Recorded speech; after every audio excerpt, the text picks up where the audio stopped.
Quinones with us. And from the foundation, we have Mary Handy. Well, hi, everybody. They're all waving.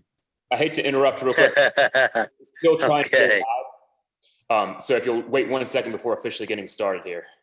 Nathan Sanford and Roberto Quinones with us. And are we good, Zach?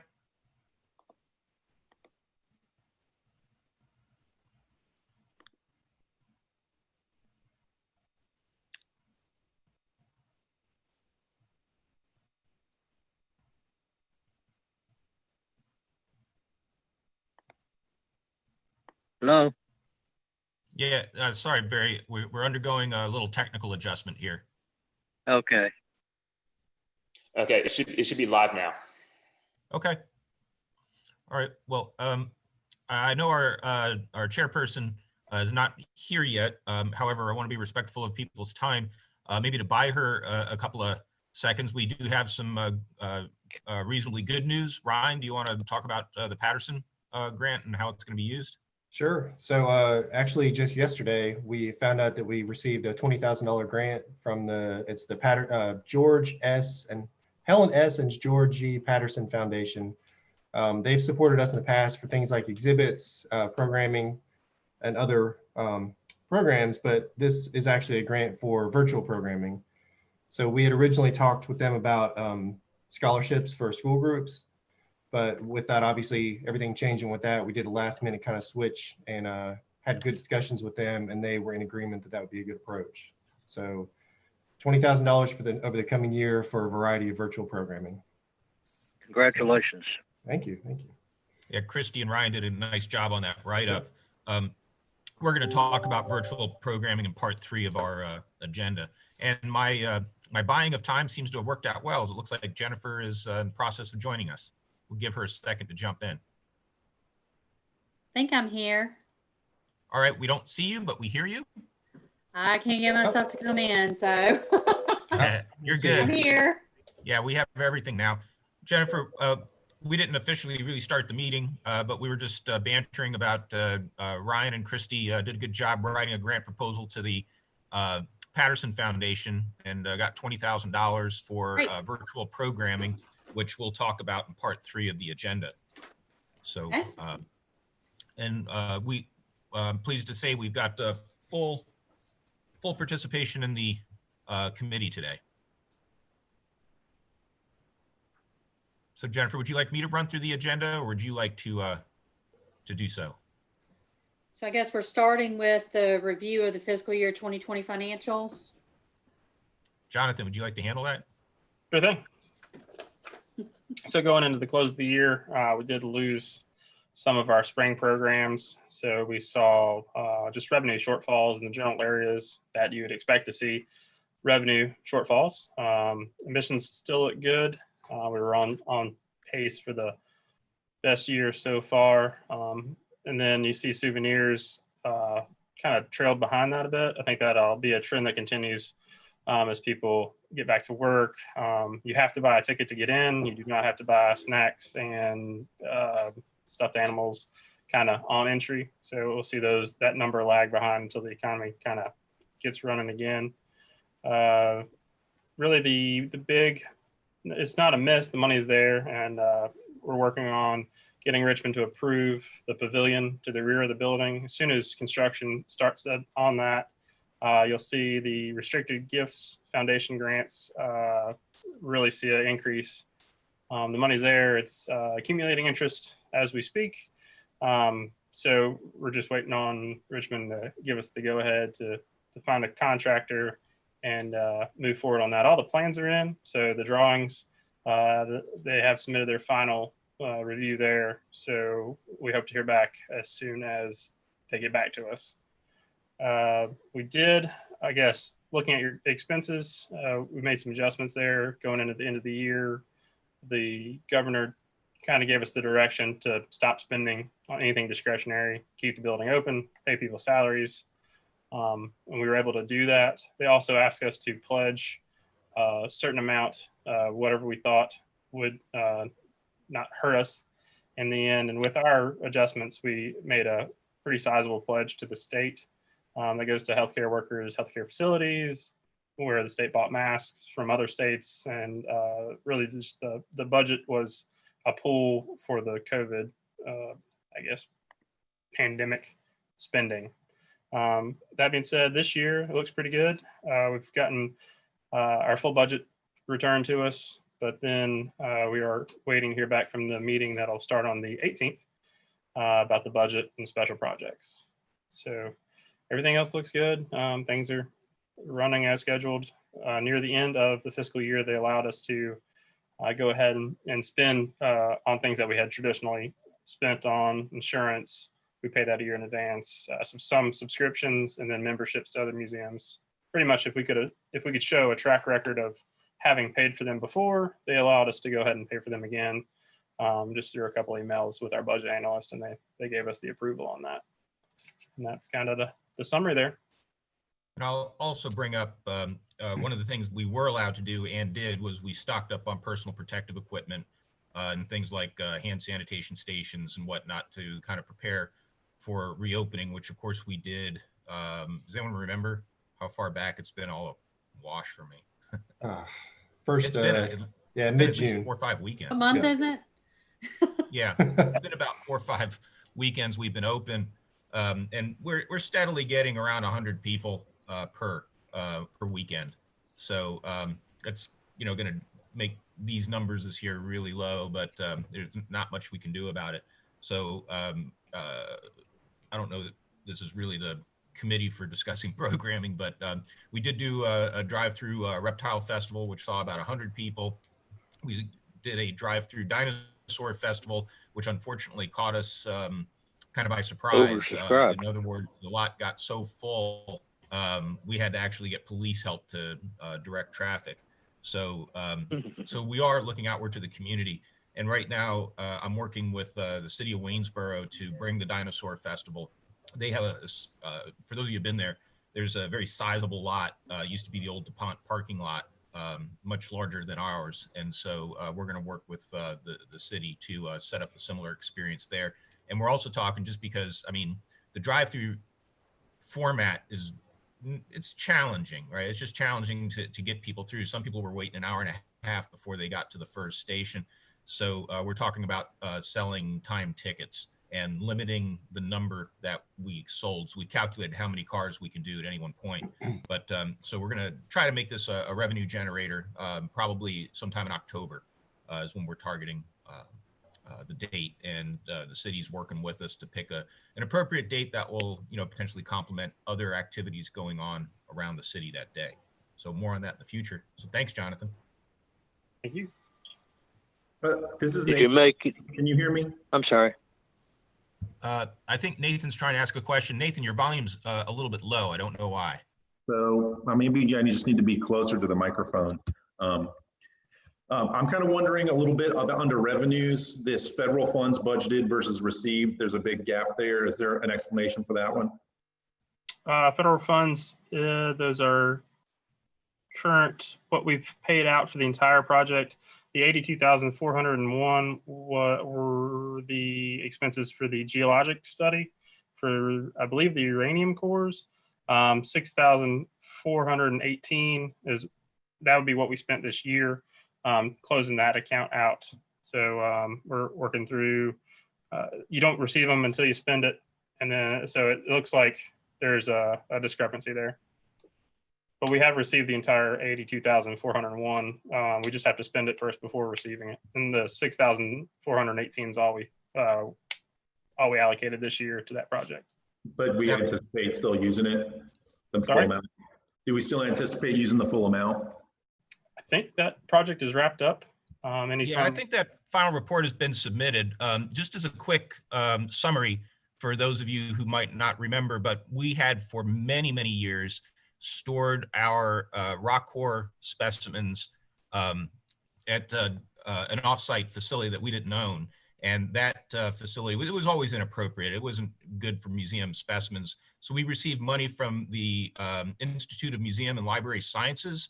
And so basically what we ended up having to do was, as Jonathan indicated, was we had to spend on the project, which included moving trucks and whatnot, and then improving the annex behind Douglas Avenue, and in doing so, move the rock core over there. We came in quite a bit under budget in terms of the work that we did, but as Jonathan implied, it's one of those things where when you incur an expense for a moving vehicle, you're going to get new racking for the specimens to be stored and so forth. We get a reimbursement. So yeah, it looks like it's like they held out on us, but that's not so. And that project is pretty well wrapped up. Okay, thank you for answering that. One other question, I'm sort of in a similar situation myself while we wait for the state to figure out what they're going to do. Since the new year's already started, are you using just the same, are you just rolling over the same budget and using that one, or are you just not going to have a budget until we know what the state's going to do? We have a temporary budget that we've kind of know what we're going to receive for the first 3 months. We went ahead and used the numbers in the budget bill as kind of a guide. And then from there, we'll extrapolate whatever the changes are. So the next board meeting will be more exciting, and we'll have some more information on the full budget through the end of the year. Okay, thank you guys. Yeah, Nathan, if you look at the June minutes, if I'm not mistaken, the board did approve a budget for this current fiscal year, full well recognizing that we just have to understand that it's a fluid situation upcoming. So we really the change between this year's budget and last year's budget is that we had to target some reductions in revenue because we're not going to have school programs, at least, certainly not traditional, while we're kind of experimenting with some new techniques, and the Patterson money will help address some of that. And the other thing, of course, is we're anticipating vastly decreased attendance. I don't see running a festival during this fiscal year. I mean, we'll be prepared if things turn on a dime and suddenly the environment's safe for bringing together big crowds. Of course, we'll go ahead and do it. But for now, we're just not anticipating that to be a reality. That makes sense. Thank you. Okay. Question for you. Did you Yes, make sir. any money on the dinosaur drive-through? No, that was a freebie, Barry. And I'm kind of glad we didn't charge anything because while it was in a sense a success, it was also, we were stumbling quite a bit. I think we've learned a lot from running these two. And so that's why I'm thinking, sure. yeah, when we do the next one, I think we can sell these time tickets to make sure people know to come. You can come through the entryway between 3 and 4 p.m. and that will prevent that crush of people kind of rushing the gates. Very good.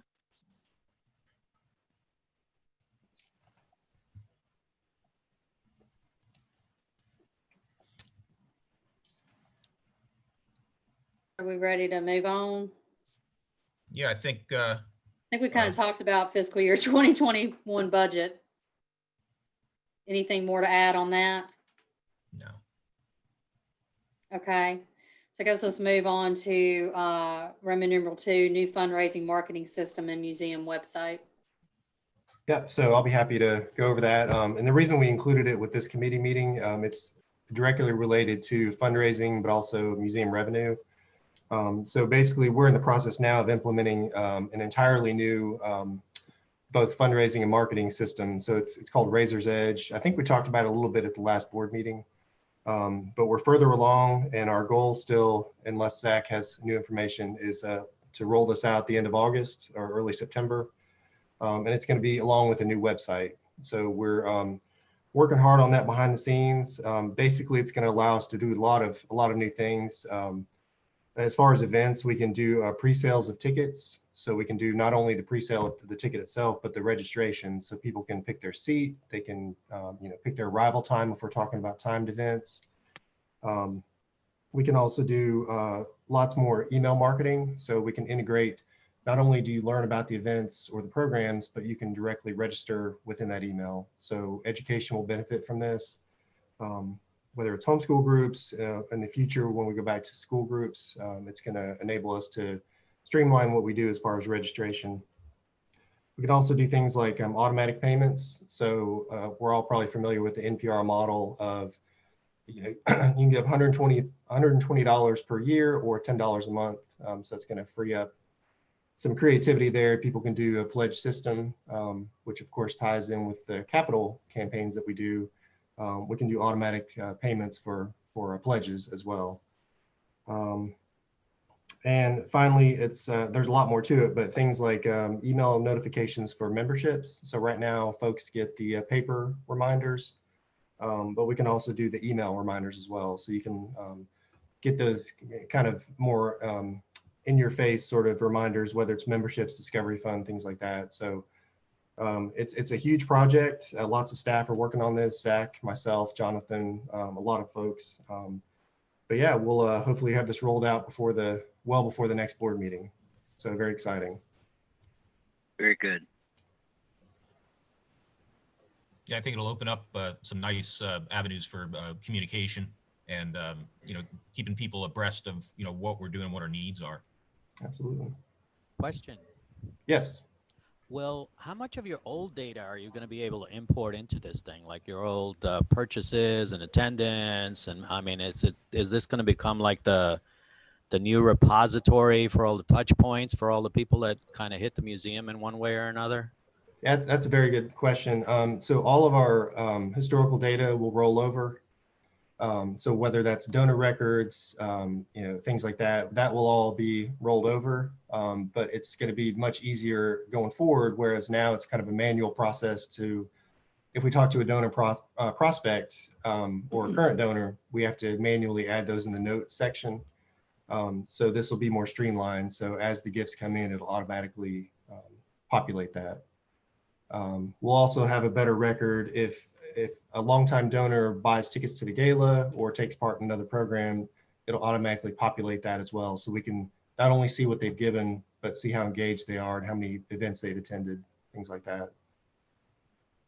Yeah, Very I'm good. wondering of the non-donors, like if people buy in the gift store and that kind of a thing. Yeah, that's something that we can kind of modify. So, and we talked about that with the system designers is basically how many people do we want to capture? And the pricing is based on user records. So it could escalate pretty quickly. So that's something we just need to set as far as, who do we need to capture? Who do we want to capture? Maybe we don't capture everyone who buys a coffee, but maybe we include everyone who obviously buys gala tickets. So we'll kind of set that bar. Yeah, I'm just thinking of the traditional sales funnel. If you need, 1,000 people to get you in some way or form, which translates into, 50 gala tickets, which translates into 25 donors. I mean, at one point do you start tracking, I guess, was where I was going. No, it's a good question. It's kind of open-ended, and as we develop the system and see how many records we're going to keep, because part of the transfer is going to be a purge of obsolete records, which can be tricky. We don't want to, even if somebody hasn't given in several years, we don't necessarily want to cut them off. So that's kind of the work we're doing now, is to answer all these questions. Okay, great. And the other systems are still going to remain in place, though? It's within the same company. So they're going to do the transfer, and basically it's going from a local server to a cloud-based system. So we'll be able to, as we work from home or work remotely, we can, right now, the only way to access it is at the museum at 3 different workstations, which is pretty 20th century. So yeah, this will open up a lot more flexibility for us as we're on the road or, in Richmond, wherever we're at, we can automatically enter data. Perfect, thanks. Thanks. Now, is this all a part of Racer's Edge? Correct, Barry, that's right. Okay, very good. Any other questions? All right, we can move to item 3, fiscal year 2021 activities and programs. I think, Joe, you've alluded to some of this already, but. Yeah. So the virtual programming, we're going on a couple of routes already, and this Patterson grant will help expand them. So right now, we're working with a talented fella who's deferring graduate school. He's putting together a 3-dimensional tour for us, and what we're looking at, is if Christy, say, gave a tour, a virtual tour from the museum, she would walk around the galleries with a cart that's got a camera and a monitor on it. And that works out pretty well. But one thing that you lose from that is the ability for the students to, what am I trying to say, to self-guide. So they usually, when they're here, they get a 20 minutes or a half hour or something like that, and they go through and self-explore through the galleries. Well, with the virtual museum, we can do that. So I don't have a timeline on that right now. You know, part of it too is that we're waiting on, we bought a special camera that allows us to do 360-degree photographs of the galleries and so forth. So, so right now we're like so many institutions, we're tinkering. I've got regular communication with the other state museums, and we've been bantering back and forth one another with different ideas. We've tried this and didn't work, or we tried this and it did work. We're kind of open to trying out a new way to serve, you know, and how receptive the schools will be while they're, you know, challenged with everything from distancing to having virtual content of their own that they have to deal with, just remains to be seen. So yeah, more on that in the future. One of the other things we're working on is a membership drive. And so a number of staff and some board members have done 30-second videos.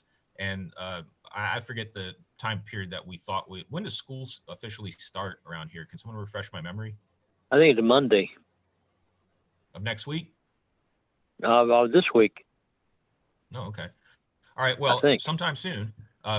We're still getting the materials to Zach. We're going to start posting these. It's going to be a membership drive. So basically talking about what we're doing at the museum these days, how we're still pushing forward, and that your membership helps us meet our mission. So, you know, you can start to look out for those on our social media and so forth. Another idea that we're tinkering around with is the ability to rent the museum while we're open for business, but closed to the public. So right now we're open Friday through Sunday. We're kind of putting together a package whereby it looks something like, we still have to clean this up a bit, but that someone can make a reservation and they and their family can pay a flat fee, like $50 or something like that. And they can come to the museum, and we'll put some refreshments out in the cafe area that they can help themselves with. And then there's going to be various activities like a scavenger hunt for the kids. And then, you know, so what we'll do is when we get the reservation, we'll just turn the galleries on temporarily until they have their hour-and-a-half block of time. And they leave and we shut everything down and do a cleaning. So we're going to see if that's something that people desire or not. I think it'd be kind of cool myself. Yeah, more to come on that. And I've already talked about the drive-through experiences. So again, this is all hovering around, you know, what is going to stick with the public? What are they going to, how are we going to separate them from their money, right? And, you know, exactly. To start to generate a funding stream that doesn't look like what it looked like last year. So Zach, Ryan, Jonathan, you guys want to add anything to that? I would just point out that part of the membership drive, the membership drive will use the new system that I talked about earlier. So that's going to help us do a lot of really creative things, integrated video within email marketing, and easy way to join. We don't want people to have to click too much. So it's all kind of tying together. All right, good. Anybody else? If I can ask a question. Sure. And I'll jump in. Obviously, this is my first meeting, and as you may have figured out, I tend to lean more toward marketing than finance. But I'm just in light of some of the things that are happening in the news lately, and looking at new membership, new vehicles, and targeting populations that we may not have hit before in any hard fashion. I'm just curious, at what point does this committee look at overall marketing and touch points for the year in terms of people that we do hit normally and people that we haven't hit? And for example, the videos you mentioned, I wondered what languages some of those videos may be created on to get other populations that may not be served as often as they normally are, realizing that we are a statewide museum. So just curious, not that, having been on both sides of this wall, not that we're trying to get into your shorts, but as an oversight overview committee, how do we look at what the museum is doing in terms of the audiences that it touches, and how do we expand those audiences that may not have gotten as much attention as most audiences have gotten in the past? I think that would be great. And I know we're open, especially to experiences, in other words, stuff that a board member has seen work in the past, and it might be something we're not doing. It would be great to be able to integrate that into what we are doing. We do have kind of an evolving document that we update periodically. It's kind of the marketing kind of assemblage. Is that right, Ryan? Yeah, so it's an overall advancement plan. And within that, there's a marketing plan that we kind of update every year based on what we know is coming up and what our goals are. Then this year, it's just completely different. So yeah, that's something we could share with you, Roberta. Share it with the whole committee. Yeah, definitely. Okay. So is there a formal subset of this that focuses on marketing, or are we just kind of lump it all together in one committee meeting? Well, I think what we had in the past, Roberto, well, first of all, just for a little bit of history, when I first started at VMNH, we had 25 rather than 15 trustees. The state then cut that back. So now we're down to 15, but back in the day when we had 25 committees, a lot of these committees met separately. So for instance, this one being a combination of finance and marketing, those were two separate committees in the past. But when we had fewer trustees and too many people sitting on too many committees, they were combined. So if there is a topic of marketing that any trustee on the committee wants to broach, we're all ears. Okay, let me noodle on that a little bit. Okay. Well, we'll share the advancement document with everyone. Please, look it over. If you see holes, let us know. Or if there are places that we have a propensity to be creative or can be creative, would love to hear it. And I'm really talking even at a higher level than just advancement. I'm talking everything from marketing pieces to website to communications to press releases. I mean, the whole touch points of the entire demographic of the state, let's say. So it's even above just advancement. Good. Well, we'll get with you. Joe, and make you're sure going that, to talk about the scavenger hunt, right? Any feedback from the chair, please?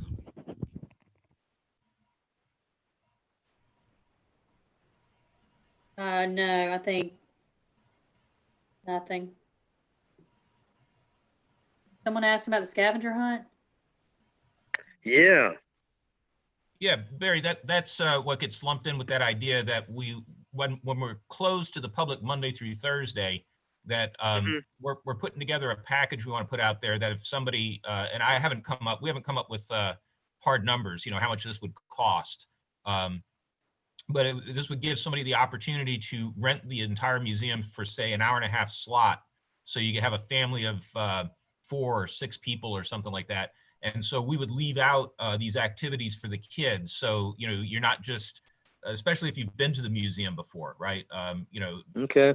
You might not do this, but if we put out, the education team has put together an example of a scavenger hunt that will allow them to go through the museum and maybe look at it with different eyes. And then if they complete the scavenger hunt, they get some kind of prize. Again, we had some ideas like, each of the kids gets a cast dinosaur tooth or something like that. So it's related to the membership drive. Yeah, in a way. Yeah, it's about opening things up to the public in a different way, for sure, and making sure that people, and a member, of course, if they rent the museum, the member gets a discounted rate. Mm-hmm. So it'd be another benefit of membership. So Very again, good. how much demand is there? Well, I'm not too worried about this because we're not going to invest much in the way of any money up front, just a couple of bucks for refreshments and so forth. And if it turns out that this is something that connects and we regularly get groups that are doing it, then this is a new way that we can offer the museum experience in a safe fashion. And if it's something that just flops, that people just don't connect with it, that's fine. We haven't invested anything in it. I like the idea. You can be the first one to go on the scavenger hunt, Barry. Yeah, really. All right, good stuff. We'll keep Yeah. everyone posted on that. And Okay. Robert, to your point, we haven't had a finance and marketing committee meeting in a long time, right, Joe? That's correct. Yeah. So this is the first one we've had in quite a while. So hopefully we can kind of get on a more regular schedule with that. That's what Tom's objective is to do just that with each of the committees. And Mhm. frankly said, I mean, even if this were not a pandemic, I think we can easily pull these off with Zoom meetings, even post-pandemic, if we need to.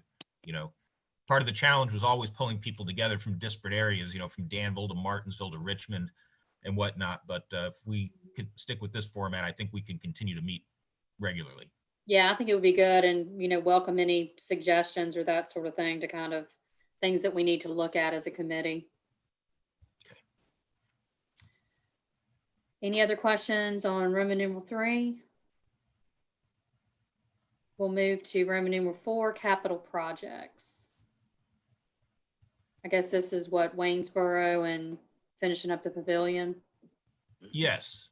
I'll let Jonathan go through the pavilion, but I'll just let you know as far, we've done everything we can as far as Waynesboro goes, and we're continuing to. So the Waynesboro Advocacy Committee is still active. And so at the last 2 meetings, we planned out some focus groups. So in other words, we're going to get specific people together with specific backgrounds, such as educators or, environmentalists and watershed groups and so forth, and bring them together electronically for discussions of the Waynesboro campus exhibit narrative. And the idea is to see if it really connects with these people. And, if so, can we flesh out a broader story? Because right now the exhibit narrative is it's around 10 pages. It's written at a 10,000 foot level. But since we're unfortunately delayed in moving forward to detailed planning, the idea is, what can we do now to make things easier on us when we get to the detailed planning phase? So in advance, we're going to go ahead and over the next upcoming months, we'll do these little focal groups electronically. So we're continuing to work with that. And as Jonathan pointed out earlier, the General Assembly gets together on August 18th. And I don't personally have a timeline as to when productive news will come out of Richmond, but probably in late August, early September, we'll have a little better idea as to what's going on. Definitely. And only to add to that, the other project we have in the works is the Douglas roof, which is in the same position. Final drawings that we've sent the roof samples, we've sent the drawings, and the architect has been in contact with with Richmond on getting that finalized as well. So there seems to be a bit of a backlog, but they're working through them. They're in contact with us, so it's not like it's not a one-sided conversation. It's a two-way conversation. Getting these projects in the works and making sure the funds are available and that we can keep moving forward on. And just as an aside, with that particular project, that's a maintenance reserve project. So just to quickly review, every agency each year gets a certain amount of money based upon the square footage of their entire operations and so forth. And so we stockpiled some maintenance reserve specific to address some of the long-term issues with Douglas Avenue. That, of course, made it into our strategic plan. And of course, the first logical step was to get a new roof put on it. So we had been in the last decade, we've been patching it, but it's gone beyond its life expectancy. So it's time for a replacement. So those funds, just to be clear, those funds do not come out of our annual operating budget, and it can only be used on large scale projects, $25,000 and larger.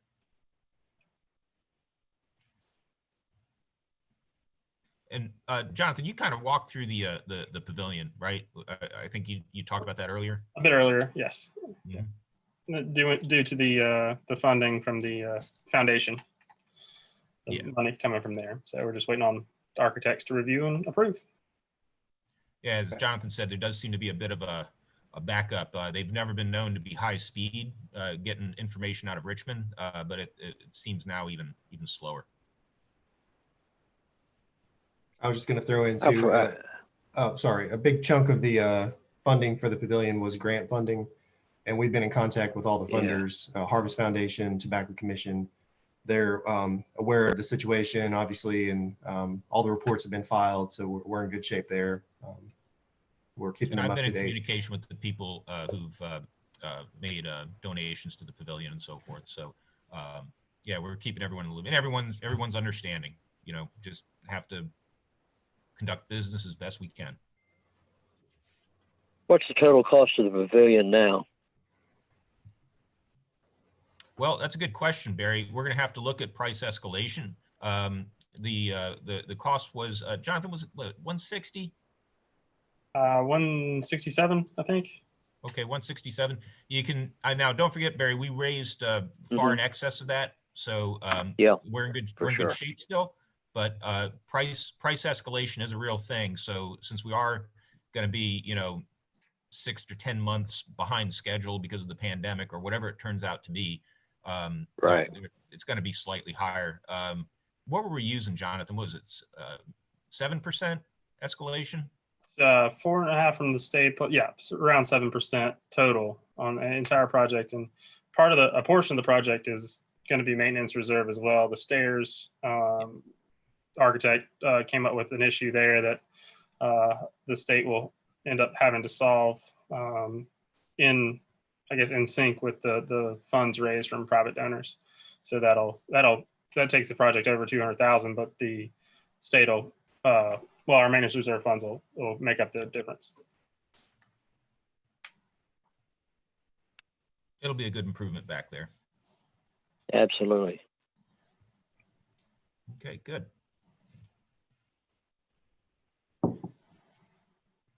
So I guess now we're at the questions and comments portion. Yeah, that's for you all. I think we've reported on our planned activities.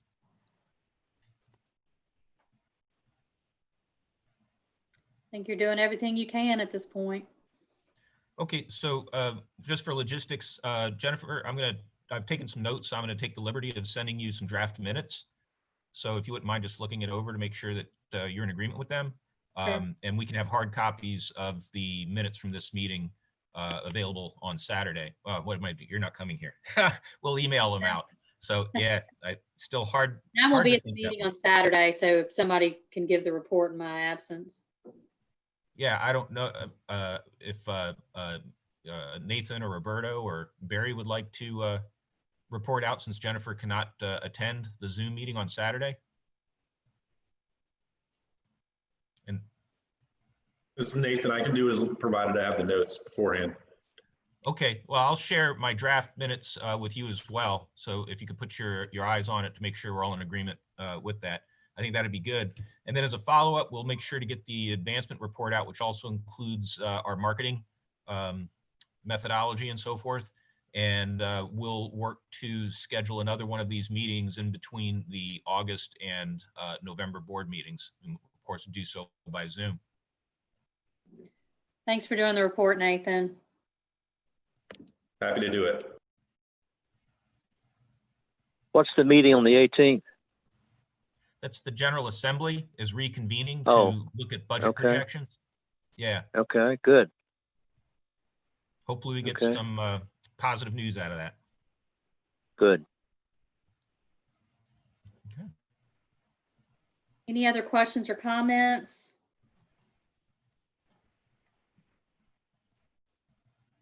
I guess we can adjourn the meeting. Okay. Thanks, everyone. Thanks for your Everybody time, for being especially here. during. All right. Bye. Thank you. Thank you. Bye-bye. Bye. Bye, everybody.